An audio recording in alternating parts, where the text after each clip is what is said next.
할렐루야, 반갑습니다. 네, 저는 우리 청년 인투젠 담당하고 있는 IM 선교회 릴리 선교사라고 합니다. 반갑습니다. 네, 좀 많이 졸리시지요?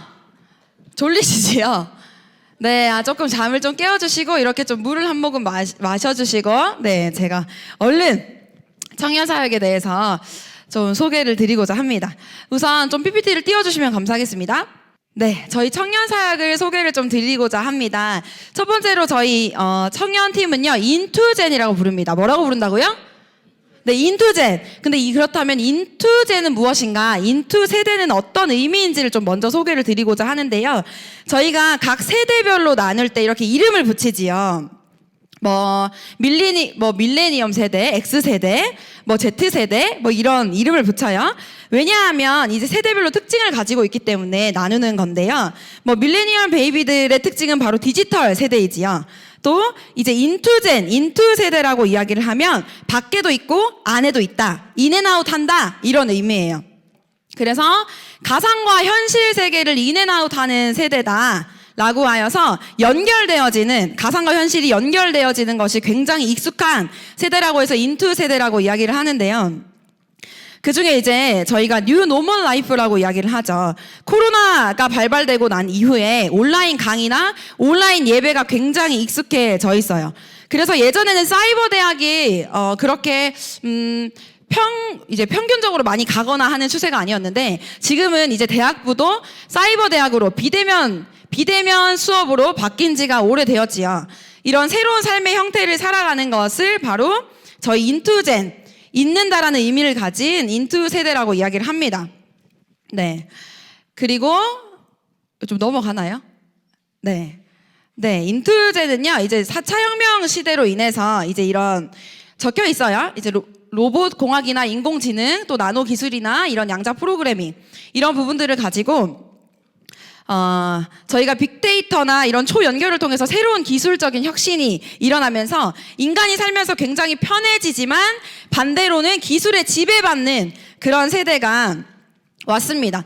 그래서 이런 인투 세대에 대해서 코트라라는 기관에서는 이 세대를 4가지 특징으로 잡아요. 이제 홈이라는 약자로 제가 이렇게 적어놨는데, 앞으로 세대는 건강과 안전에 대해서 민감증을 가질 거다, 굉장히 예민해질 거다, 그리고 온라인 디지털이 핵심 공간이 되어질 거다, 그리고 대면보다 비대면이 대세가 되어질 거고, 근데 이 말은 곧 개인주의가 되어진다라는 것을 의미합니다. 또 마지막으로 집에서 머무는 시간이 늘어나면서 형성되는 홈코노미를 가지게 될 거다. 모든 경제시장이 이제 오프라인이 아니라 온라인이 되어질 거다라는 것을 의미합니다. 그래서 이 특징들은 결국엔 개인주의가 되어지면서 공동체가 해체된다라는 것을 의미하는데요. 저희는 공동체에 대해서 생각했을 때 하나님이 창조하셨던 때를 떠올려 볼 수 있을 것 같습니다. 하나님은 삼위일체 하나님이시고 서로 연합되어진 분이신 줄 믿습니다. 그리고 한 아이가 생명이 잉태되어지고 낳고 길러지는 그 과정 이전에 하나님이 남자와 여자의 만남, 또 정자와 난자의 만남을 통해서 한 아이의 생명을 잉태하게 하신 줄 믿습니다. 그렇게 가정 공동체를 세워가셨고 사회를 이루게 하셨고 국가를 이루게 하신, 공동체로 세우신 것이 바로 하나님의 질서이자 창조 원리인 줄 믿습니다. 그런데 저희는 이 마지막 때로 가면 갈수록 개인주의를 이루게 되고 마지막 때로 가면 갈수록 공동체가 해체되어지는 현상들을 볼 수 있는데요. 또한 제어 시스템을 가지고 또 빅데이터를 가지고 통제가 일어나는 그런 시대로 흘러가고 있습니다. 얼마 전에도 이미 코로나 발발된 이후에 중국 당국에서도 빅데이터 시스템을 이용해서 범죄자를 잡아내기도 하고, 또 그러한 장점이 있는 반면에 코로나 확진자들을 잡아서 국민들 앞에서 망신을 주는 그런 사건들도 계속해서 일어났었는데요. 또 중국에 있는 선교사님들을 잡아내기도 했었습니다. 이런 빅데이터를 이용해서. 그렇다면 우리가 이 시대 가운데 인투 세대는 대면과 비대면을 잇는 세대이고, 이 대면과 비대면이 하나로 연합되어질 수 있도록 하는 세대가 일어나야 한다라는 것을 말하고 있는데, 저희는 다른 세대와 다음 세대를 연결하는 세대가 일어나야 하고, 네, 이게 조금 옆으로 넘어가지 않네요. 어떻게 해야 할까요? 네, 제가 이렇게, 네, 감사합니다.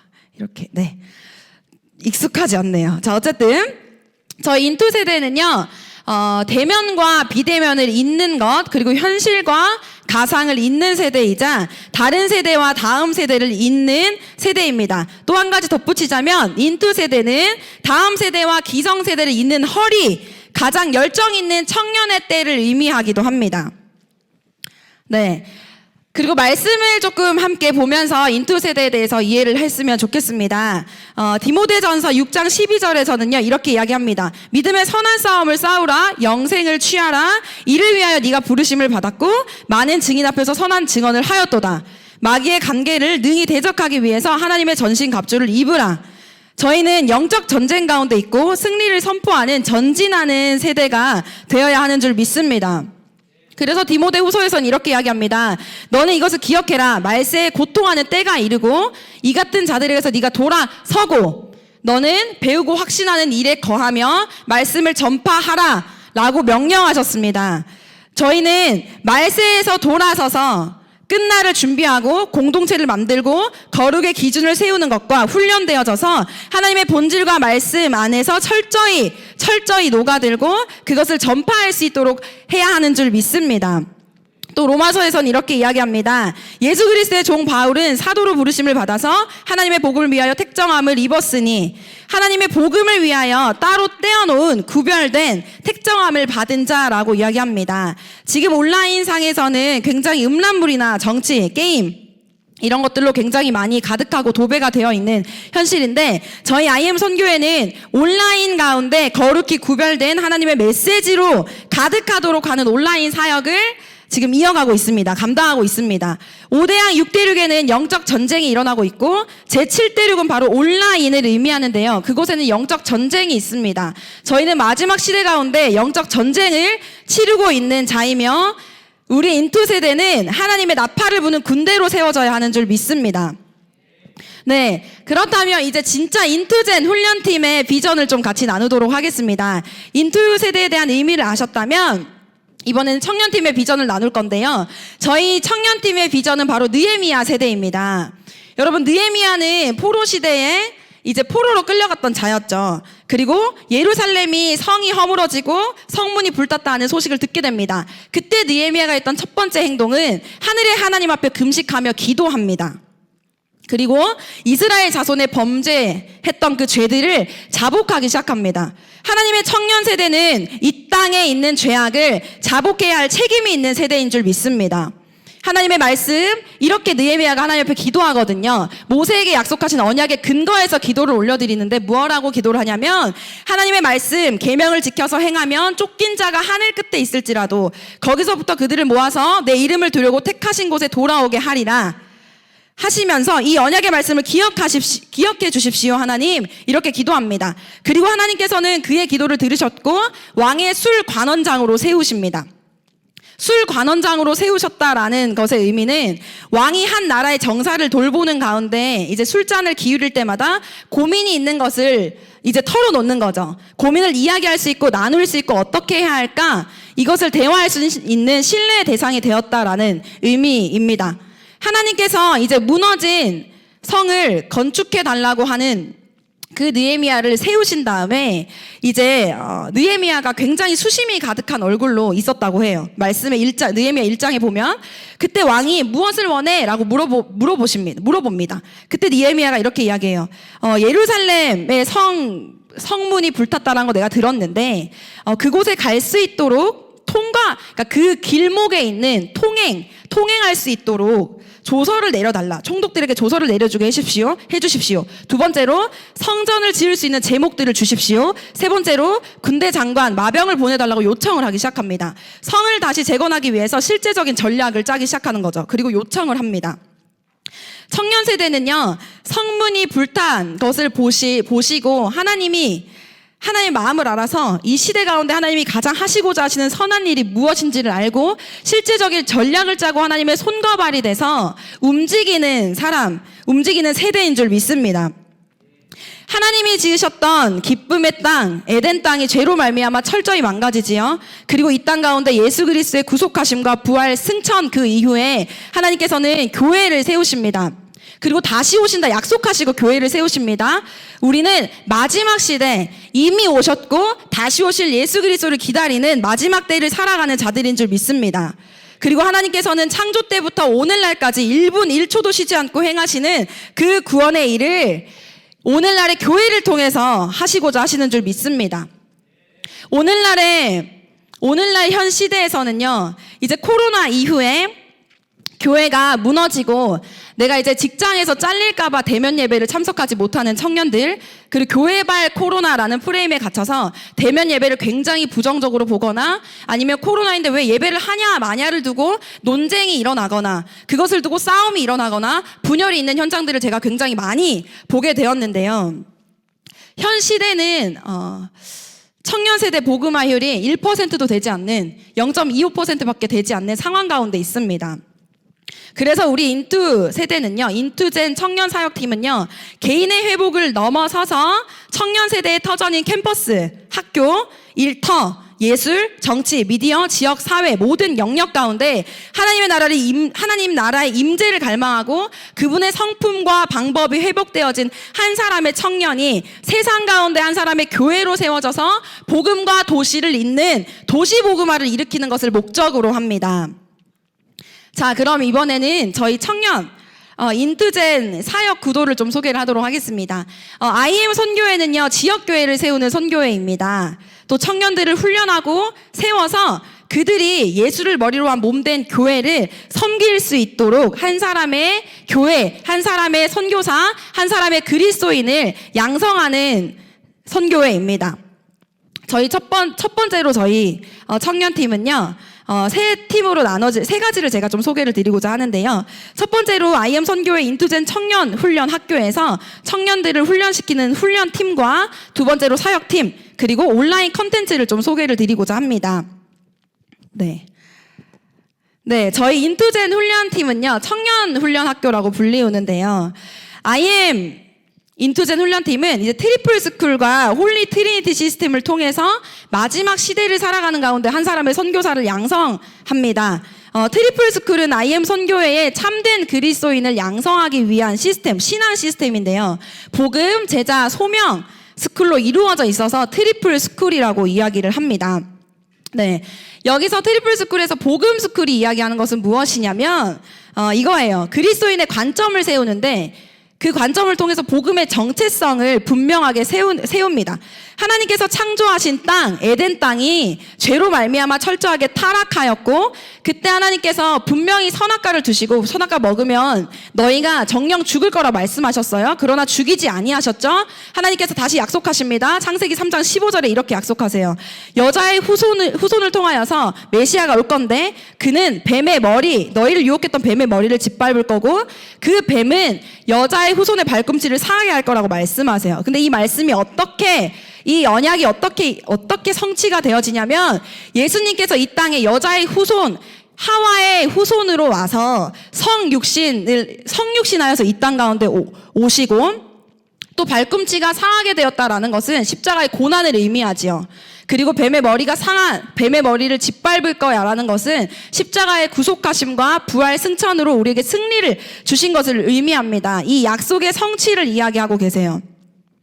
네, 우리 하나님께서 이 하나님의 나라를 회복하시기 위해서 우리에게 복음의 약속을 주십니다. 그리고 그것을 정말 신실하게 성취하셨고 예수님께서 다시 오셔서 그 나라, 하나님의 나라를 온전히 회복하신다라는 것. 그리고 우리는 그 복음을 가진 자로서 마지막 시대에 한 사람의 선교사로서 살아가야 한다는 복음의 정체성을 일깨워주고요. 제자 스쿨은 이거예요. 그리스도인의 가치관을 세웁니다. 가치관을 세워서 그러니까 복음을 깨닫고 구속받은 것과 동시에 일어나는 일은 바로 하늘의 시민권을 둔 하나님 나라의 백성이 되는 것입니다. 그래서 우린 대한민국의 나라에 살고 있지만 대한민국 법이 우리에게 첫 번째 법이 아니라 하늘나라의 시민권자이기 때문에 우리는 대한민국이 예배하지 말라고 해도 저희는 예배합니다. 왜냐하면 우리는 하늘의 시민권자를 두는 자이기 때문입니다. 예수 제자는 하나님이 기뻐하시는 것을 선택하는 자입니다. 하나님이 싫어하는 것을 마땅히 버리는 자입니다. 예수님이라면 어떻게 하셨을까를 매일매일 생각하며 살아가는 자입니다. 그것이 우리의 선택의 기준이 되어지고 신념이 되어지는 것입니다. 네, 그 예수 제자된 삶을 세우는 것, 경건한 생각과 행동과 그 행동이 습관이 되어져서 삶이 되어지는 것을 트리플 스쿨과 공동체 훈련을 통하여서 깨닫게 되는 것입니다. 그리고 소명 스쿨은요, 그리스도인의 영향력을 세웁니다. 복음의 정체성을 가지면 하나님께 내 모든 삶을 드릴 수밖에 없고, 모든 영향력이 바라는 자리 가운데 하나님의 나라가 임재하실 수 있도록 내가 영향을 미치는 모든 자리, 그곳이 가정, 교회, 학교, 내가 선 영역, 도시, 그곳이 어디이든 그 땅 가운데 복음을 전파하는 사명을 감당하는 소명자로 거듭나는 소명관을 세우는 것이 바로 소명스쿨입니다. 네, 전 인격 가운데 하나님을 알고 또 하나님을 경험해서 전 인생 가운데 내가 모든 영향력이 미치는 자리, 전 방향 가운데 복음을 전파하는 한 사람을, 영혼 구원의 때를 얻는 한 사람의 그리스도인을 세우는 신앙 시스템인데요. 이 트리플 정신을 심기 위해서 만들어진 것이 바로 홀리 트리니티 시스템입니다. 이곳에서 신앙생활 학습 선교라는 훈련을 통해서 이 트리플 정신을 심고 세워갑니다. 네. 그리고 저희 청년훈련학교에서는요, 5가지 훈련 과정이 있습니다. 글씨가 조금 작아서 잘 안 보이실 수도 있는데, 네, 제가 좀 말씀으로 설명을 좀 붙여드릴게요. 기본적으로 신앙 시스템 트리플 스쿨과 생활훈련, 선교훈련을 함께 해가는데요. 조금 더 세분화를 해서 각 과정에 맞춰서 그 청년의 필요에 맞추어서 훈련을 이어갈 수 있도록 교육 선교사 과정, 그리고 리더십 훈련 과정, 영어 집중 과정, 취업 준비 과정, 사이버 대학 과정 등이 있습니다. 네, 이 타이밍에서 제가 잠깐 제 이야기를 조금 하자면, 제가 제 인생이 뒤엎어지고 이 사역을 하게 됐던, 동참하게 되었던 가장 큰 계기는 어떤 큰 사건이 아니라 바로 트리플 스쿨인데요. 저는 제가 처음 복음의 정체성을 가졌던 것은 16살.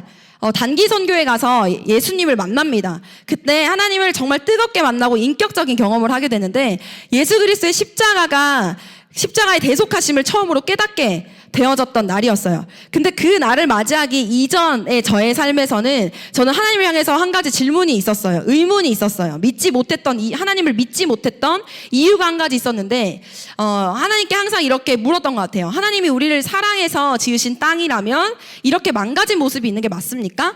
하나님 진짜로 살아계신 게 맞습니까?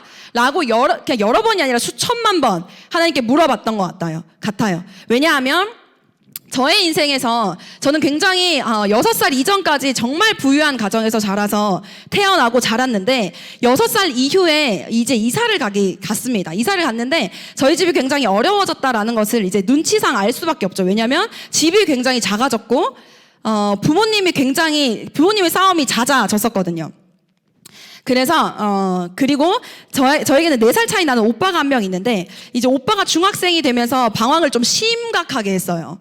이제 제가 뭐 초등학교 10살, 11살 때 오빠가 친구들 막 10명씩 집에 데리고 와서 막 술을 퍼마시고, 그 오빠가 집을 나가면 이제 다 놀고 나가면 그걸 치워야 했던, 근데 그런 초등학생이 11살, 12살, 13살 밖에 안 되던 어린아이가 그렇게 이제 삶을 살아갑니다. 또 부모님은 재정이 어려우니까 저녁에도 일을 항상 밤새 하셔야 했었거든요. 정말 어려웠어요. 정말 갑자기 너무 찢어지게 가난해지니까 네, 이 세상이 이렇게 망가진 모습, 하나님이 살아계시면 내가 겪고 싶지 않은 일이 내 인생에 있어야 하나? 왜 내 인생에 아픔이 있어야 하지? 여러 가지 생각이 듭니다. 그리고 저희 동네에는 이제 할머니, 할아버지들이 폐지를 주우시는 분들이 있으신데, 볼 때마다 좀 생각이 들더라고요. 하나님이 이 땅을 지으셨다면 폐지 줍는 할머니, 할아버지가 계셔야 하는 게 맞나? 또 제가 초등학교 6학년 때는 저희 선생님이 크리스천이셨거든요. 그때 아마 처음 부임해서 맡은 게 저희였을 거예요. 근데 그 선생님께서 항상 저희 한 달에 한 번씩, 저희가 한 반에 30명 정도 있었는데 1,000원씩 걷어서 아프리카에 있는 한 아이를 기부를 했었어요. 근데 그때마다 생각이 들었던 거죠. 왜 이 땅에는 돈이 많아서, 너무 부유해서, 그러니까 저희 동네는 진짜 잘 사는 동네였거든요. 뭐 변호사, 의사, 판사, 그러니까 제 친구의 부모님들이 다 사자가 붙은 그런 직업을 가지신 분들이었고, 근데 저희 집은 진짜 너무 어려웠고, 근데 그 상황에서 제가 비교와 낙담도 막 같이 들어오면서 자신감도 없어지고 자존감도 낮아지고 막 그런 상황에, 이렇게 돈이 많은 사람도 있는데 왜 저 먼 땅에는 저렇게 먹을 것이 없어서 죽어가는 아이들이 있을까? 이런 고민이 너무 많이 들었어요. 그래서 하나님이 계신 게 맞을까? 왜 이 땅은 이렇게 불공평하지? 정말 그런 생각, 나는 도대체 어디로 가고 있는 거지? 이런 본질적인 고민들을 초등학교 때부터 하게 돼요. 그리고 인생의 목적과 의미를 찾지 못합니다. 매일매일 그냥 이렇게 불공평한 세상에 살 바니까 죽는 게 낫겠다. 이런 생각을 초등학교 4학년 때 했었던 것 같아요. 항상 그냥 죽어야겠다, 죽는 게 낫겠다. 이런 생각을 했던 삶이었는데, 또 그 상태에서 중학교에 올라가서 굉장히 정신없는 10대의 삶을 살거든요. 이제 오빠처럼 절대 안 될 거야 라고 다짐은 그냥 와르르 완전 무너졌고, 저도 세상을 사랑하고 그냥 하나님의 편이 아니라 반대편으로 막 뛰기 시작해요. 그러나 약속에 신실하신 하나님께서 첫 단기 선교 마지막 날에 저를 만나주세요. 근데 그 만남이 있기 이전에 저희 중등부 선생님들께서 저를 붙잡고 엄청나게 기도를 하기 시작했어요. 눈물로 제 손을 붙잡고 제 등을 붙잡고 막 기도를 하시고, 저희 목사님 지금은 이제 다른 곳에 계셨는데 그 당시에 같이 계시는 목사님께서 제 귀에 대고 말씀하셨어요. 서연아, 제 이름이 서연이거든요. 이서연인데, 서연아, 하나님이 네 마음 다 알고 계셔. 근데 저는 그 목사님한테 저의 어떤 이야기도 한 적이 없어요. 제가 이런 삶을 살았고요, 제가 이렇게 아팠고요, 이런 얘기 한 적이 한 번도 없어요. 근데 제 귀에 대고 딱 얘기하시는 거예요. 서연아, 하나님이 다 알고 계셔. 네 마음 만질 거야. 근데 그 한마디를 딱 듣는데 그때 눈물이 막 봄물 터지듯이, 눈물만이 아니라 콧물이 막 진짜 콧물을 다 짜내면서 우는데, 눈물만 있지 않았어요. 예수님이 골고다 언덕을 막 올라가시는데, 그 무거운 십자가를 지고 올라가시는데 넘어지는데 일어나시는 거예요. 근데 왜 일어나시지? 도대체 왜 일어나실까? 예수님의 십자가의 대속하심이, 내 죄 때문에 이 땅에 망가진 그 죄악 때문에 죽으심이, 그리고 다시 사심이 제 안에 깨달아졌어요. 그리고 하나님께 저한테 말씀하시거든요. 서연아, 사랑한다. 근데 사랑한다는 말을 태어나서 그렇게 많이 들어본 건 처음이었는데, 서연아, 사랑한다. 그리고 네가 복음으로 치유하는 자가 되어라. 너는 위로하는 자다. 너는 찬양하는 자다. 이 비전과 사명을 저에게 허락하십니다. 그리고 저는 그때부터 꿈을 꿔요. 하나님, 저와 같은 유년 시절, 저와 같은 중학생 시절, 이 때를 보내는 다음 세대를 만나서 복음을 전하는 직업을 가져야겠습니다 해서 꿈꿨던 게 이제 심리 상담사라는 직업이었거든요. 근데 복음을 알지만 경건의 삶을 사는 형태는 아니었어요. 이전에 제가 말했죠. 10대, 이제 중학생 때 굉장히 정신없는 10대였다고. 그때 이제 경건의 삶을 살게 해주었던 계기는 딱 하나였는데요. 21살이었던 한동대생, 이제 청년 선생님 때문이었어요. 이제 그 청년 선생님이 찬양팀 담당 선생님이셨고, 제가 이제 찬양팀을 들어가게 돼요. 찬양팀을 들어가게 되면서 선생님이 일주일에 한 번 저희를 만날 때마다 이렇게 이야기하셨거든요. 얘들아, 우리는 구별된 백성이야. 우리가 이 앞에 설 때 그냥 서는 게 아니라 하나님은 거룩하시고 경외받기 합당하신 분이시기 때문에 우린 이 앞에 설 때 그분을 경외함으로 서야 하는 거야. 그래서 준비하는 거야. 안식일을 준비하고 찬양을 준비하고. 제가 항상 늦는 아이였거든요. 15분을 항상 지각을 했어요. 주일날에. 근데 얘들아, 서연아, 저를 따로 불러서 혼내거나 이렇게 하지 않으셨고, 전체를 향하여서 한 40명 되는 아이들을 향해서 이렇게 얘기했어요. 얘들아, 하나님은 거룩한 분이야. 그렇기 때문에 미리 와서 준비하는 거야. 그분이 받기 합당하신 예배를 올려드려야 하는 거야. 하나님이 누구신지, 그분 앞에 우리가 어떠한 예배의 태도를 가져야 하는지, 이 두 가지를 매 주마다 저한테 알려주셨는데, 그때부터 제가 하나님은 거룩하신 분이고 나는 구별된 백성이구나. 그렇다면 내가 지금 하고 있었던 이 악습관들, 하나님이 기뻐하지 않을 것 같던 이 습관들을 버려가야겠다라는 생각이 들어오면서 제 안에 기준이 세워져요. 하나님의 백성은 하나님이 기뻐하시는 것을 선택하는 것이고 싫어하는 것은 버리는 거구나 라는 가치 기준이 세워져요. 그러면서 제 삶에 경건의 삶이 세워지기 시작하거든요. 하나님을 찬양하는 거, 일단 구원을 얻었기 때문에 그게 너무 기뻤고, 하나님을 찬양하는 자리, 말씀을 읽어본 적이 없는데 읽는 그 자리, 그리고 기도하는 그 자리를 굉장히 기뻐하기 시작해요. 그러면서 저는 친구들과 뭐 노래방도 다니고 뭐도 다니고 이게 노는 거 너무 좋아했었기 때문에 미친 듯이 놀러 다녔던 그 삶에서 그냥 교회에서 사는 삶으로 바뀌었어요. 근데 경건한 삶을 세워가기 시작했거든요. 그리고 참 감사했던 건 뭐냐면, 저는 포항에서 태어났는데요. 이제 참 감사하게도 제가 10대 때 포항에는 고등학교가 한 20몇 개가 있는데, 그 20몇 개 되는 고등학교에 기독교 동아리가 다 있어요.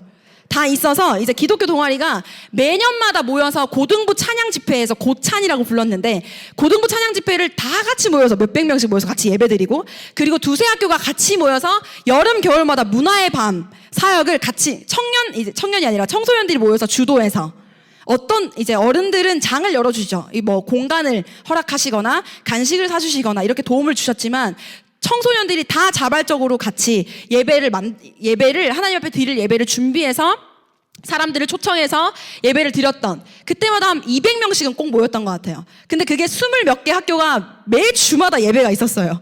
그래서 1월, 2월은 그냥 매주마다 예배 드리는 주였거든요. 토요일에 예배 드리고 주일에는 자기 교회에서 예배 드리고 이게 모든 저희 기독교 동아리에 소속돼 있던 아이들의 문화였는데 이 예배 문화가 끊임없이 있었어요.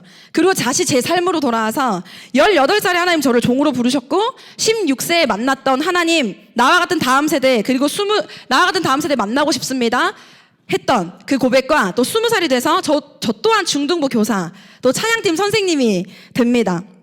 그래서 저희 아이들을 주일 예배 때마다 이제 연습을 하기 위해서 만나는데 이제 일주일에 한 번씩 오면 저희 아이들이 완전 그냥 게임에 빠져 있고 아이돌에 푹 빠져서 그런 대화에는 반응하는데 제가 하나님에 대해서 이야기할 때는 고개를 푹 숙이는 거죠. 얼굴이 새까매지면서 쳐다도 눈도 안 마주치는 그런 아이들을 붙잡고 이제 찬양 연습을 막 시키는데 이제 제 안에 고민이 있었죠. 어떤 고민이었냐면 저는 구원의 감격을 얻었고 구원받은 백성으로 살면서 그 감격과 기쁨을 깨닫고 누렸고 10대 때 이제 하나님을 사랑해서 경험하게 됐던 그 예배의 현장 이걸 너무 전해주고 싶은데 얘들은 그냥 게임하는 게 재밌고 아이돌 보는 게 재밌고 유튜브 하는 게 재밌는데 저희는 진짜 모여서 같이 예배하고 예배 끝나면 모여서 찬양 연습하라고 아무도 말 안 했는데 같이 찬양하다가 그냥 그리고 팥빙수 먹으면서 은혜 나누다가 집에 가고 이게 일상이었거든요. 근데 그 문화를 너무 전해주고 싶은데 반응을 하지 않으니까 어떻게 전해줘야 될지 모르겠는 거예요. 그런데 여름에 이제 IM 선교회랑 저희 교회가 이제 만나게 됩니다. 그래서 한다살 캠프와 뭐 부모 캠프 이런 사역들을 같이 연합해서 열어가는데 이제 한다살 캠프 이후에 저희 차양팀 애들이 정말 그냥 고개를 푹 숙이고 제가 뭔가 친해지려고 다가가면 그러니까 저도 막 노는 거 좋아하고 워낙 활발한 성격이어서 친해지려고 다가갔을 때 애들은 되게 좋아하는데 하나님 얘기를 하면 그렇게 도망을 가는 우리 애들이 한다살 캠프를 딱 하고 와서 저한테 이렇게 얘기를 하는 거예요. 선생님, 서연쌤, 그러니까 제 이름이 서연이니까 서연쌤, 저희도 도라이들 나가요. 거리 찬양하러 가요. 전도하러 가요. 막 이런 얘기를 하는 거예요. 근데 도라이들이 이제 돌아다니는 아이들이란 뜻이거든요. IM 선교회 이제 다음 세대 아이들이 다 같이 가서 거리 전도하고 찬양하고 그래서 19년도에는 저희가 막 대구에 다 같이 모여서 400명이 모였었는데 다 같이 이제 동성로로 나가서 찬양하고 막 복음 전도를 하러 막 다녔던 조별로 묶어서 그런 기억이 있어요. 코로나 이전까지. 근데 이것을 저희 아이들이 하자고 하니까 너무 당황스러운 거예요. 제가 준비가 안 된 거죠. 뭔가 아이들한테 전하고 싶다는 고민은 내 안에 있는데 친해지기 위해서 뭔가 애들한테 자극적인 것, 그러니까 아이들이 좋아할 만한 이야기를 해야 하고 제가 아이들 눈치 보는 상태였던 거죠. 근데 이 아이들이 이렇게 얘기하니까 너무 당황스러웠어요.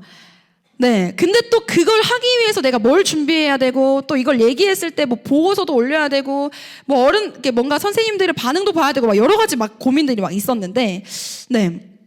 결국에는 다음 세대가 살아나는 현장이 결국 예배의 현장이고 캠프, 예배, 또 살아있는 말씀과 예배의 현장입니다.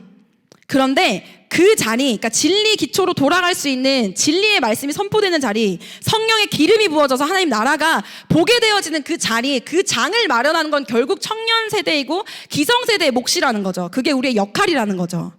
참 안타까웠던 것이 이제 제 모교회가 이제 이 다음 세대 사역을 우리 교회랑 같이 이어갈까 말까 논의하던 과정 안에서 많은 어른들이 반대하셨다고 제가 알고 있거든요. 근데 그 이유가 이제 이 사역을 했을 때 그럼 도대체 그 시설은 누가 관리하냐? 이건 어떻고 저건 어떻고 이건 어떻고 저건 어떻고 이런 대화들이었거든요. 근데 저도 참 그 모습이 너무 안타깝지만 내가 어떻게 할 수 없는 그 상태. 근데 결국엔 그 예배의 현장을 마련하는 건 결국 기성세대거든요. 결국 그 아이들을 다음 세대에게 신앙을 전수하는 것은 청년 세대와 기성세대 우리가 감당해야 되는 몫인 줄 믿습니다.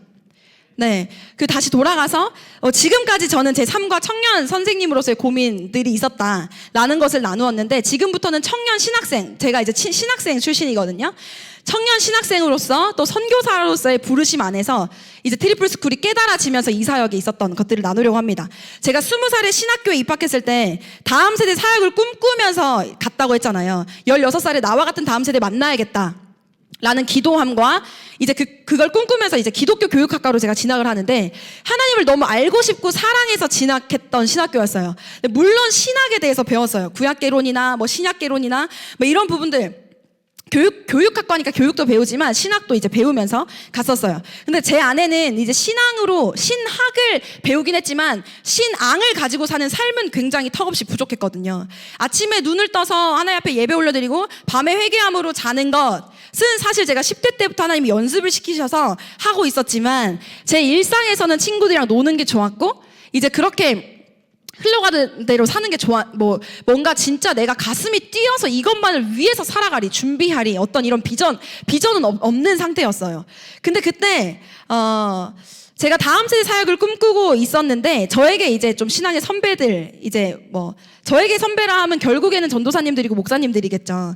이제 신앙의 선배들로부터 저에게 돌아왔던 말들은 뭐였냐면, 너는 여자기 때문에 유아부나 유치부 사역을 하다가 목사님 남편 만나서 사모로 살아야지. 이렇게 뭔가 저를 그렇게 살아야 해. 라고 정해주셨어요. 그때 제가 이제 일반적으로 교회 안에 있는 여자 전도사의 위치는 중고등부 사역이나 청년부 사역을 꿈꾸기 어렵거든요. 그래서 저도 제 안에서 난 다음 세대 사역을 하고 싶은데, 나 그래서 신학교 왔는데, 이런 마음이 있었어요. 그리고 대학교 3학년쯤이 되면 보통 다들 사역을 나가요. 그리고 지금도 현재 제 친구들은 다 전도사예요. 네, 근데 이제 그때쯤에 사역을 나가야 할 시즌이 되었을 때, 저는 이제 제 안에선 사역을 나가긴 좀 이르다. 내가 뭔가 진짜 가슴 뛰는 비전이 내 안에 아직 없다.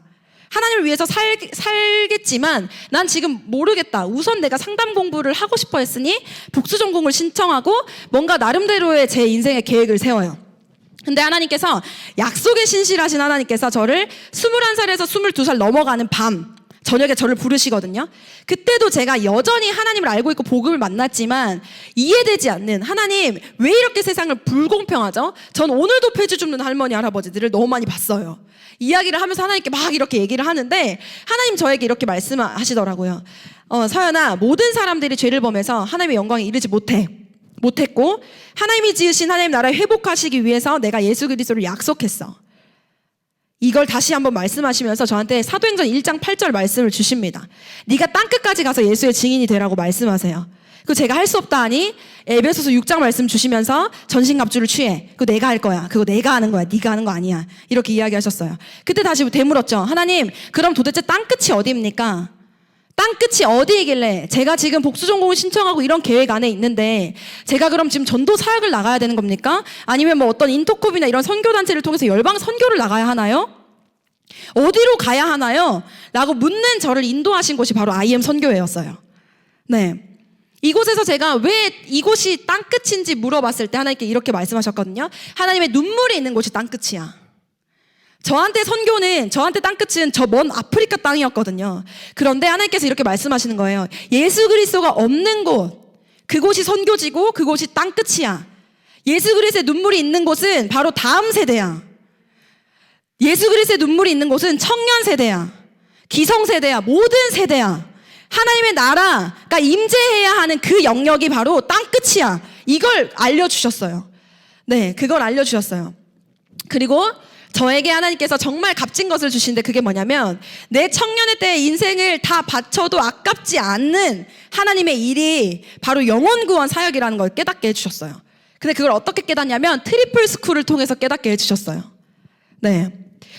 저희 안에서 이제 트리플 스쿨은 하루에 1시간 정도, 이제 1시간에서 1시간 반 정도 성경 공부 시간으로 세팅이 되어져 있기도 하고, 트리플 이제 도서 목록 있거든요. 여러분들에게 지금 주어져 있는 그 트리플 스쿨 안내문 있잖아요. 거기에 보시면 막 목록들도 막 있어요. 근데 이런 독서를 통해서 또 모든 설교나 예배 메시지가 트리플 정신을 담아서 선포되어지거든요. 근데 그 모든 시간들 안에서 제 안에 창조, 타락, 구속, 재창조라는 이 흔들리지 않는 진리 기초가 세워지고 제 안에 복음이 다시 한 번 더 깨달아져요. 그러니까 복음을 알고 있었는데 내 안에 진짜 내 인생을 다 바쳐도 아깝지 않을 가슴 뛰는 일이 무엇인지 찾지 못했었거든요. 근데 그 일을 제가 찾기 시작합니다. 네. 그래서 복음을 깨달은 자는 자신의 삶을 드릴 수밖에 없어요. 베드로가 그랬고 사도 바울이 그랬고 삭개오가 그랬던 것처럼. 그리고 제 안에 이제 정말 열심히 교회를 섬겼거든요. 신학교를 이제 대구에서 다녔는데 주말마다 저는 왔다 갔다 교회에서 거의 살다시피 그냥 아침 예배 7시부터 그냥 저녁 예배 풀로 그냥 다 섬겼어요. 근데 교회를 너무 열심히 다니는데 제 안에는 아직 여전히 목적을 잃고 세상에도 한 발, 세상을 사랑하는 마음도 있던 제 안에 있는 두 마음을 품은 청년이었던 제 모습을 직면하게 하시고 회개하게 하셨어요. 그리고 하나님께서 트리플스쿨을 통해서 수천 년 전부터 구원을 계획하셨을 때 그때 당신의 아들을 십자가에서 죽이실 계획을 포함한 구원 계획을 세우신 것을 깨닫게 하셨고 또 수많은 믿음의 선진들에게 언약하셨고 아브라함에게도 약속하셨잖아요. 네 씨를 통해서 모든 민족이 구원을 얻을 거다.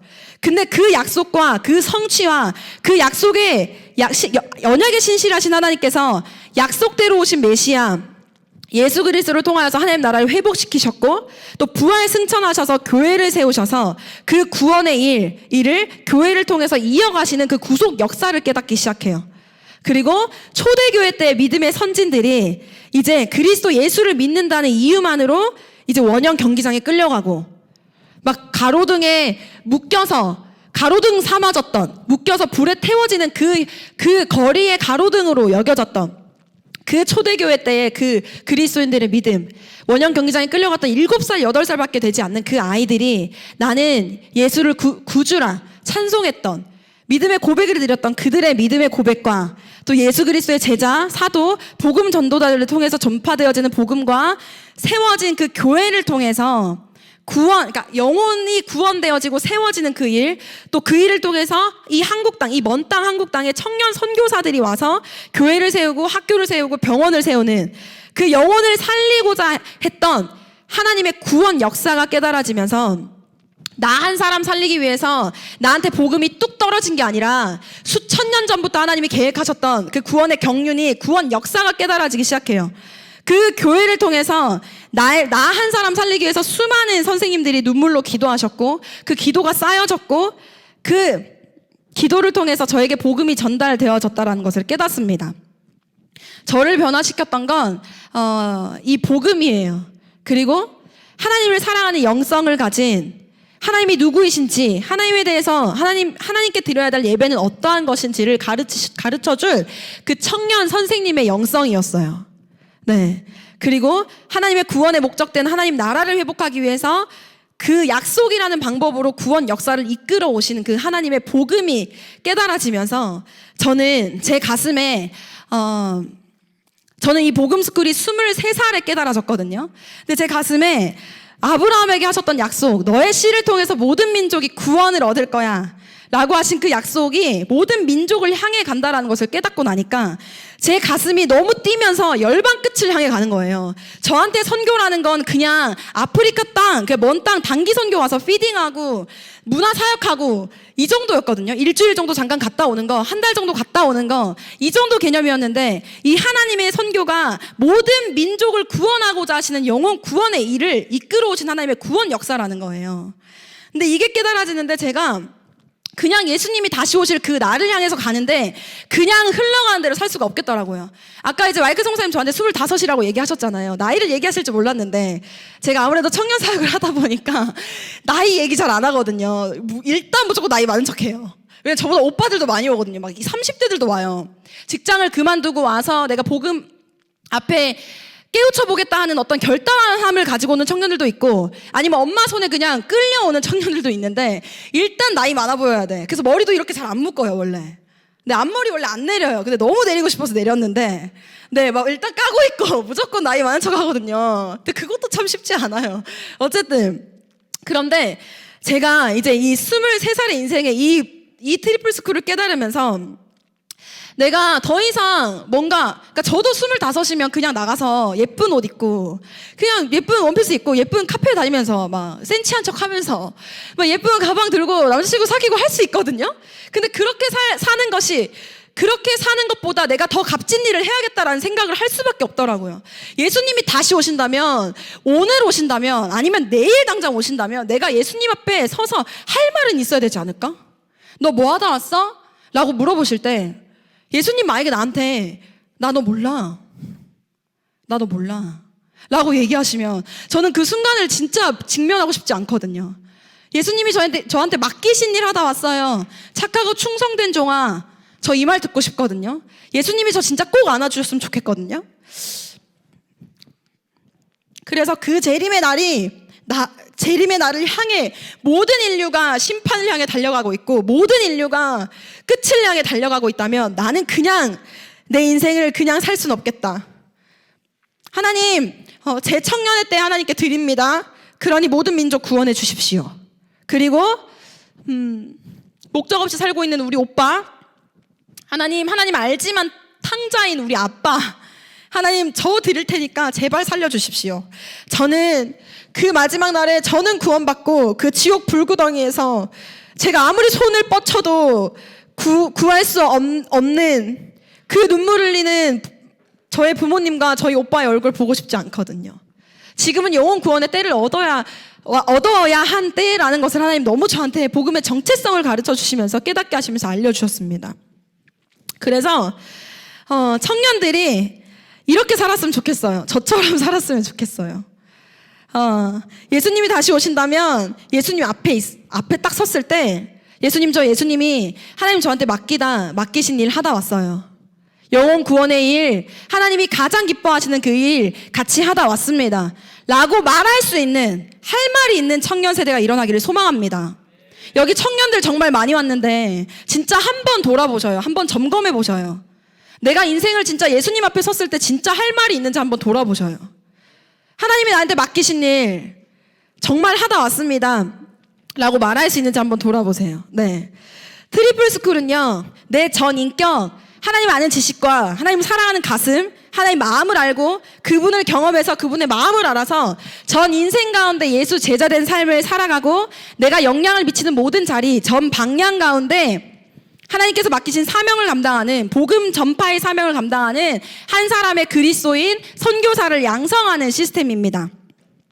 예수님께서 우리 그리스도인에게 맡기신 사명, 바로 이것이지요. 제가 읽어드릴게요. 모든 민족을 제자 삼아 아버지와 아들과 성령의 이름으로 세례를 베풀고 내가 너희에게 분부한 모든 것을 가르쳐 지키게 하라. 볼지어다 세상 끝날까지 너희와 항상 함께 있으리라 하시니라.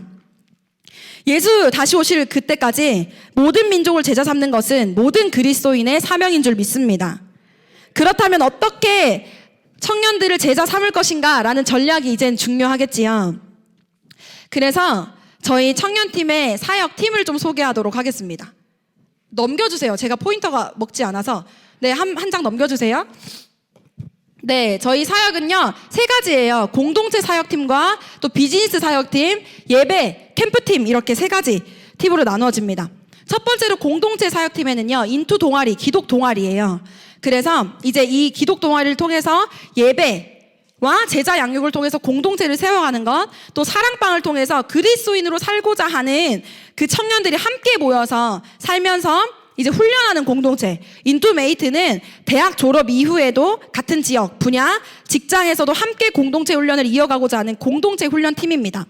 또 인투 기독 동아리는요 이제 신앙 커리큘럼 트리플 스쿨을 가지고 이제 커리큘럼을 세워가는 거죠. 그 안에 이제 트리플 스쿨 기초 과정, 그러니까 가장 신앙 상태에 따라서 그 정도에 맞게 가는 거예요. 기초 과정이 있고 또 리더십으로 세워야 하는 제자 양육이 필요한 친구들을 위한 전문 과정, 이렇게 커리큘럼을 세워서 양육을 해갈 수 있을 거예요. 또 비즈니스 사역팀으로는요 인투 어학원과 카페가 있습니다. 어학원은 이제 영어를 도구 삼아서 복음 전파의 사명, 또 제자 양육을 감당하고자 하는 사역팀이고요. 카페는 물론 교회가 카페 사역만 할 수도 있어요. 그런데 청년들이 카페 사역을 한다면 이제 기독 동아리 소속된 청년들이 모여서 함께 예배하고 리더들을 양육하는 공간이 될 수도 있겠죠. 또 스터디 카페로 그 스터디 카페라는 형태로 이제 한다면 학생들이 모여서 영어 공부도 하고 또 커피도 마실 수 있는 이런 일석이조 두 마리 토끼를 잡는 사역의 형태가 될 수 있을 거예요. 근데 이 사역이 어떻게 가능할 것인가는 이 다음 페이지에 설명드릴게요. 또 이제 예배 캠프팀으로는요, 인투 캠프, 인투 게더 워십, 인투 국토 대장정 팀이 있습니다. 캠프팀은 이제 1일 캠프, 2박 3일 영성 캠프, 또 3주 또는 2달 청년 스파르타 토익 캠프 등이 있습니다. 얼마 전에 1월, 2월 달에는 이제 저희가 청년 토익 캠프를 한번 치르고 지난 주일에 마무리 되어졌었거든요. 또 매달마다 청년 한다살 캠프가 열릴 예정이고요. 이곳에서 또 트랜스포메이션 캠프라고 해서 전 세대를 위한 캠프가 3월 19일부터 대전에서 열릴 예정입니다. 그때 정말 가장 중심에서 뛰는 건 청춘을 들여 함께하는 청년들이 될 거예요. 마이클 성사님께서 아마 이제 그 학생 11월 달에 있었던 그 영상을 한번 보여드렸을 거예요. 전국 학생 모임. 그때도 사실 정말 실질적으로 뛸 수 있었던 건 청년들이거든요. 네, 청년들이 함께 모여서 그 캠프를 기획하고 필요한 것들도 스태프 조끼 딱 입고 멋있게 뛰는 거예요. 하나님 나라를 위해서. 네, 또 인투 게더 워십 팀은요. 이 인투젠 청년들과 전국에 있는 기독 동아리 학생들이 한 지역, 한 날, 한 곳에 모여서 함께 예배하고 은혜를 나누는 예배 사역팀입니다. 또 인투 국토 대장정은요. 이제 이거예요. 가방 하나 딱 짊어지고 전도 무전 여행을 떠나는 거죠. 저는요, 대학교에서 이제 거지전도 여행단 출신인데요. 이게 CCC에서 파생된 동아리예요. 근데 이 거지전도 여행단에서 한 30명에서 40명 정도 되는 청년들이 여름, 겨울만 되면 이제 다 같이 떠납니다. 떠나서 무전 전도 여행을 막 떠났었거든요. 그때 이제 5개, 6개 정도 되는 팀으로 나눠져서 막 히치하이킹 하면서 그만 5명 정도가 차에 타서 조수석에 앉아서 복음 전도하고 또 내리면 공원에서 복음 전도하고 거리 찬양하고 이런 사역들을 이어갔는데 이 사역이 이제 청년팀을 통해서 일어날 거예요. 네, 청년들을 통해서 이제 복음을 전파하고 영혼 구원의 기쁨을 맛보는 청년들이 계속해서 일어나기를 소망합니다. 네. 자, 이번에는 대면과 비대면을 어떻게 연계할 것인지를 좀 설명을 얼른 좀 드릴게요. 네, 그럼 이 사역을 그럼 어떻게 연계해 갈 건가를 생각했을 때 이제 대면과 비대면 인투 세대는 연결하는 형태예요. 이제 IM 선교회 온라인 시스템은요, 다음 세대와 청년 세대 사역을 교회가 하실 수 있도록 온라인을 이제 개발을 해두었어요. 이거를 이제 온라인 시스템을 가지고 오프라인 시스템으로 할 수 있도록 접목시켜 갈 수 있도록. 그래서 오프라인 사역인 공동체 훈련 사역, 예배 캠프, 어학원과 카페 운영을 열어갈 수 있도록 컨텐츠를 저희가 제공을 하는 거죠. 그래서 여기에도 이제 적혀 있는데요. 이제 온라인 컨텐츠로는 교회학교 지원센터, 이제 트리플 스쿨 강의가 가고요. 또 청년 온라인 학교, 나그리소인, 다음 세대 사역을 위한 과정인 CBUP, 영어학습 컨텐츠인 영어 단기 속성 과정, 또 메타 영어 마을, 이외에도 뭐 온택 회화, 온택 토플 이런 컨텐츠들까지 준비가 되어 있습니다. 또 청년들이 동아리에 모여서 예배도 드리고 제자 양육, 트리플 스쿨도 배워가지만 이제 영어 공부도 함께 할 수 있도록 이 컨텐츠를 제공하는 것이죠. 그래서 스터디 카페로 형태로 운영을 하면서 영어 공부하면서 예배 드리는 실력도 쌓아가는 신앙과 학습 두 마리 토끼를 잡는 형태의 사역을 열어갈 수 있을 거예요. 네. 자, 여기서는 그러면 다음 페이지에서는 저희 청년 온라인 컨텐츠를 좀 소개를 드리고자 합니다. 보이시지요? 네. 보시면 여기서 청년 온라인 컨텐츠를 소개를 드리자면 청년 온라인 학교가 13주차 과정으로 나와 있어요. 창조 타락 구속 재창조인 이제 진리 기초 복음의 정체성을 세워가는 것을 1주차의 시작으로 이제 트리플 스쿨 신앙교재, 또 예수가 회복한 결혼, 성과 재정, 또 직업, 관리 영역인 이제 관계, 정서, 습관, 공간, 시간 관리, 그리고 교회를 어떻게 세워갈 것인지 특명 교회를 세워라 이런 부분들에 대한 강의 또 메시지로 구성이 되어져 있습니다. 또 마지막 주에서는요, 이제 하나님의 선교가 무엇인지, 영역 선교, 또 전문인 선교, 또 전세대 선교. 그렇다면 이 청년 세대가 한 사람의 선교사로서 어떤 역할을 감당하여서 다시 오실 예수 그리스도를 기다리는 날에 어떤 정신과 삶을 살아가야 하는지 이런 컨텐츠가 제공이 되어집니다. 네. 이제 제가 조금 마무리를 하려고 하는데요. 이 과정을 통해서 또 7대6 온라인 선교를 가지고 이 청년학교 뿐만 아니라 이제 메타 영어 마을 3개월 기초 과정과 또 토익 중급, 고급 과정, 또 온택 회화, 토플 이런 과정들, 또 지역 영역 열방 선교사를 세우기 위해서 온라인 선교학교 등이 준비되어져 있고 카페, 학원, 식당 사역을 통해서 도시복음화를 어떻게 이룰 것인가라는 인투 청년 창업학교 이렇게 준비되어져 있습니다. 네, 이제 제가 좀 마무리를 하고자 하는데요. 제가 이제 지난 주일에 청년 토익 캠프 2달의 여정을 마무리를 했어요. 또 청년들을 파송하면서 지난 시간을 제가 돌아보는데 참 다양한 청년들이 왔거든요. 하나님을 사랑하지만 자신의 삶을 드리기를 너무 두려워하는 청년, 하나님을 알지만 삶의 기준 없이 흘러가는 대로 사는 청년, 그리고 하나님을 알지만 자신의 상처, 자기 연민에 완전 꽁꽁 쌓여서 방문을 열고 밖을 나가는 것조차 두려워하는 청년, 하나님을 알지 못하고 교회만 그냥 왔다 갔다 하는 청년, 엄마 손에 그냥 끌려온 청년, 참 다양한 청년들이 한자리에 모였었어요. 근데 이 캠프를 시작할 때 제가 꿈꿨던 건 딱 하나인데요. 트리플 스쿨이었어요. 트리플 정신이었어요. 복음의 정체성을 가지고 예수 제자가 돼서 예수 그리스도의 그 소명을 성취하는 한 사람이 일어나기를 원합니다. 또 한 영혼이 살아나는 그 현장에서 영혼 구원의 기쁨을 저도 누리고, 또 이제 저희 청년들이 이 2달 여정 안에 있는 2박 3일 캠프에서 또 리더로 세워지거든요. 복음을 전파하는 그런 선교 사역에 또 동참이 되어지는 장이 있어요. 그때 우리 청년들이 영혼 구원의 기쁨을 맛보게 해주십시오 라고 기도를 올려드렸는데, 그 기도를 하나님이 들으시고 청년들 한 명 한 명을 만나주시기 시작하세요. 엄마 손에 끌려온 한 청년이 그 청년은 캠프가 끝나는 날만 그냥 손꼽아 기다리고 있었거든요. 그냥 빨리 가야겠다. 진짜 이 어처구니 없는 이 공동체를 어떻게 해야 하지? 이렇게 제 앞에서는 너무 잘하는데 돔스만 올라가면, 저희 기숙사를 돔스라고 부르거든요. dom스만 올라가면 막 욕을 하는 거예요. 진짜 이 어처구니 없는 공동체, 뭐 하는 공동체인가 막 이렇게. 근데 그 청년이 예배 자리에서 하나님을 만납니다. 그리고 그 청년에게 정말 신실하게 세세하게 그 청년을 인도하신 하나님을 볼 수 있어요. 네, 제가 이 청년들이 정말 한 명 한 명 다 간증을 가지고 있거든요. 이 2달 토익 캠프를 통해서 하나님 만나고 내가 정말 선교사로 서겠습니다. 하나님, 제가 전 인생 가운데 내가 영향을 미치는 자리 가운데 하나님의 나라의 임재를 갈망하는 한 사람으로 살겠습니다. 이 고백을 다 해요. 근데 그 간증을 제가 한번 이 컨퍼런스 단톡에 한번 올려드릴게요. 한번 보시면 좋을 것 같아요. 네.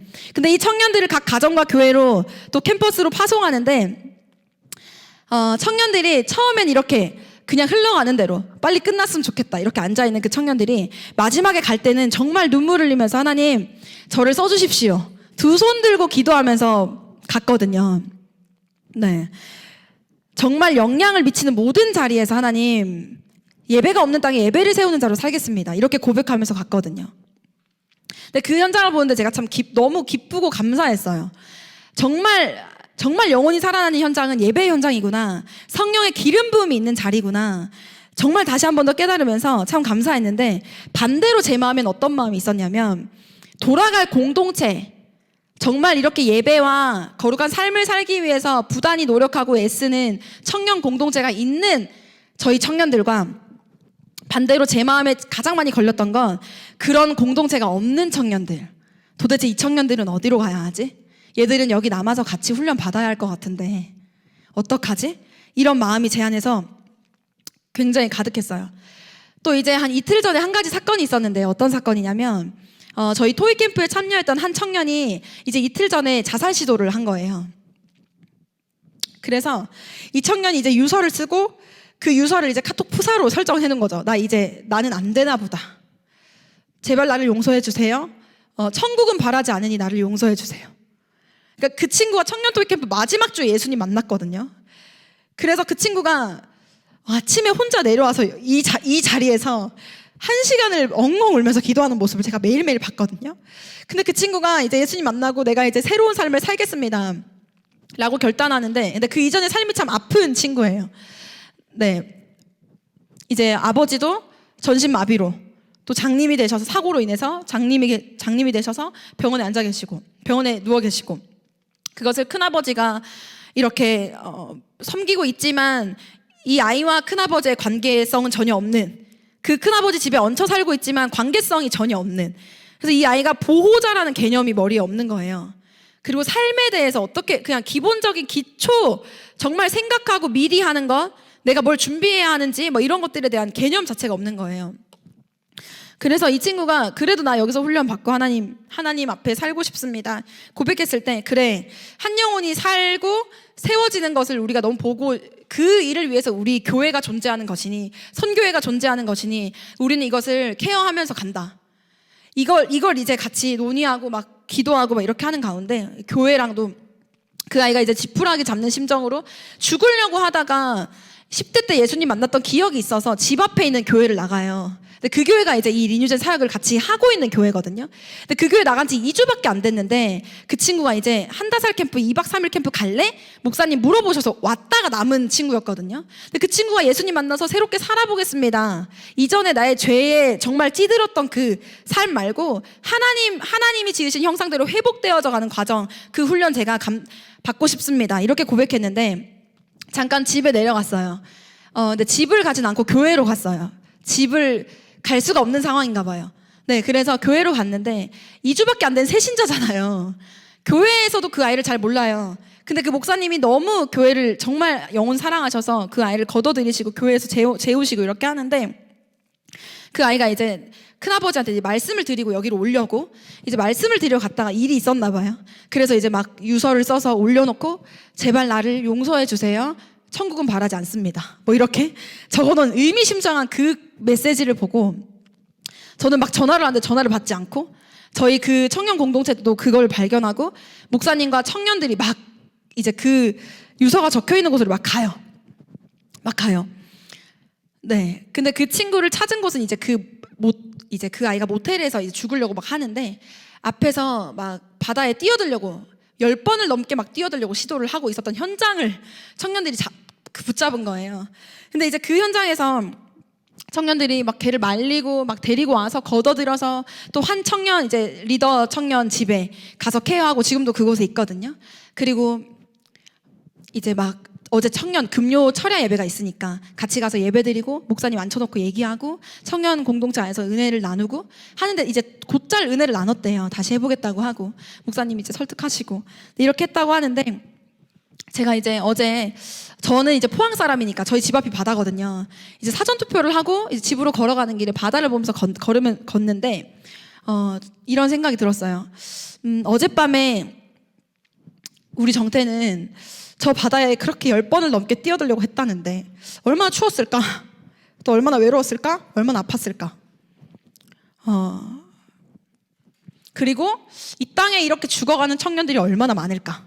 물론 환경이 안 좋고 아파서 죽어가는 청년들도 있겠지만 정말 그냥 자신의 안위와 난 잘 살고 있어, 끝이 오는 거 알지 못하고 그냥 흘러가는 대로 사는 청년들도 너무 많거든요. 또 이제 바다다 보니까 앞에 모텔, 뭐 술집 너무 많은데, 제가 이제 트리플 스쿨을 깨닫기 전에는 그냥 우리 집 앞은 바다고, 여름이 되면 불꽃축제가 열리니까 사람이 엄청 많이 모이고 모텔이 엄청 많고 술집 많고 이런 생각 그냥 전혀 없었어. 이 머리에 그냥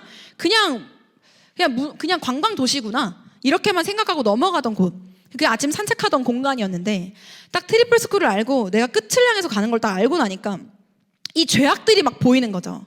제가 앞서 말했듯이 느헤미야가 이제 그 백성들의 죄악을 두고 자백하잖아요. 회개하잖아요. 청년 세대는 마땅히 이 땅의 죄악을 두고 회개해야 하는 책임을 가지고 있거든요. 우리 그리스도인은 결국 우리는 왕 같은 제사장으로 불림 받았기 때문에 우리에겐 그 책임이 있거든요. 이 싸움을 함께 싸워가야 하고 그 전쟁에 선봉해서 싸워야 하는 책임이 있거든요. 근데 이 앞에 참 이런 생각이 들었어요. 우리 정태가 얼마나 아팠을까? 그리고 반대로 이 죽어가는 영혼을 살릴 교회 공동체, 청년 공동체가 있어서 참 감사하다. 그 아이가 그렇게 혼자 방황할 때, 헤매고 있을 때 그 아이를 구하러 갈 수 있는 공동체가 있는 것 참 감사하다. 네, 하나님께서 오늘도 교회를 통해서 하시고자 하시는 일은 바로 영혼 구원인 줄 믿습니다. 네, 그리고 그 아이가 오늘 아침에 저한테 전화가 왔어요. 어제 이제 교회에서 케어를 하고 있어서 제가 따로 뭔가 이렇게 연락하지 않고 기다리고 있었거든요. 그러니까 제가 오늘 연락하려고. 근데 이제 전화가 와서 이렇게 얘기하더라고요. 선교사님 죄송합니다.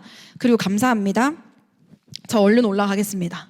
이렇게 얘기를 하더라고요. 그러니까 제가 이야기했어요. 너 하나님의 사람아, 너 수많은 사람들이 너 하나 살리려고 그 밤에 그 바다로 달려갔다.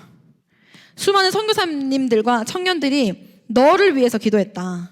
그 자리에서 정말 기도했거든요. 저희 청년 토익캠프생들, 집으로 돌아간 청년 토익캠프생들 그 자리에서 같이 상황 나누고 막 기도하기 시작했어요. 그리고 한 선교사님이 저한테 연락이 오셨었거든요. 얘가 만약 갈 데가 없으면 제가 데리고 있겠습니다. 제가 저희 교회 이제 저희 청년 선교사님이신데 저희 교회에서 같이 생활하면서 데리고 있다가 복귀하겠습니다.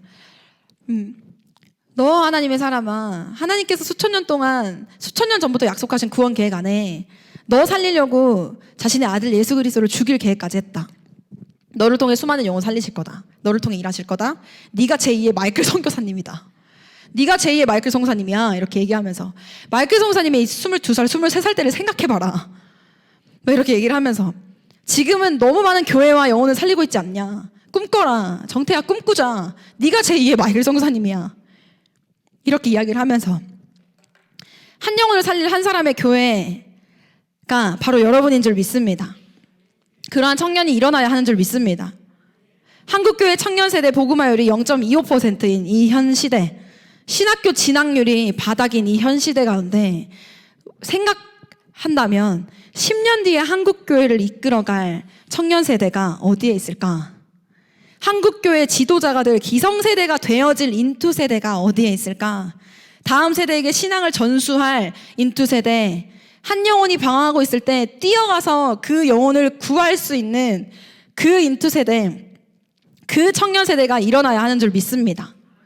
그래서 저희 본부는요, 인투젠을 모집합니다. 청년들 보내주시면 저희 청년 교육 선교사를 키워서, 세워서, 일으켜서, 훈련시켜서 파송하겠습니다.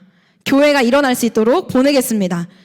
여러분의 또 한 가지 부탁을 드리는 것은 여러분의 교회가 세워지는 것만큼이나 이 IM 선교의 사역도 굉장히 중요해요. 이 사역이 세워져야 하는 줄 믿습니다. 인투 청년 세대 리더가 필요합니다. 다음 세대에게 신앙을 전수할 청년, 인투 청년 리더, 또 열방 선교를 감당할 선교사가 되어질 청년 세대가 세워져야 하는 줄 믿습니다. 그래서 직장을 가지기 전에 영어 집중 학습이 필요한 청년들, 또 삶의 목적과 비전 없이 그냥 흘러가는 대로 사는 청년들, 영적 각성이 필요한 청년들 다 보내주십시오. 그러면 훈련시켜서 파송하겠습니다. 또 이 사역에 정말 동참되어져서 열방 끝을 향해 달려갈 선교사를 세워가겠습니다. 청년 세대가 일어나야 하는 줄 믿습니다. 하나님의 구원 사역에 동참되어질 청년 세대와 교회가 세워져야 하는 줄 믿습니다. 이 땅에 청년들을 두고 함께 기도해 주시고 저희 인투젠 청년팀 꼭 청년들을 보내주시고 또 저희 청년 사역을 두고도 함께 기도해 주시기를 부탁드리겠습니다. 네, 여기까지 인투젠 소개 마치도록 하겠습니다. 감사합니다.